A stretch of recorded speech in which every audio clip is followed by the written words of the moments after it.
คงเหลือแค่ความคิดถึงเป็นที่พึ่งสุดท้ายในยามที่คนอยู่ไกลไม่มีข่าวคราวแค่คิดว่าใจก็ถึงนั่งซึ้งมองฟ้าพื้นเก่าวาดภาพเธอบนเมฆขาวในยามที่เราจากลาลายฝันที่เคยวาดไว้ยิ่งไปยิ่งไกลเหลือเกินยามที่สองเราห่างเหินกลัวลืมสัญญา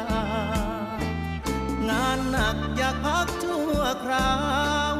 หอบใจเงาหน้าหลักหลอกออก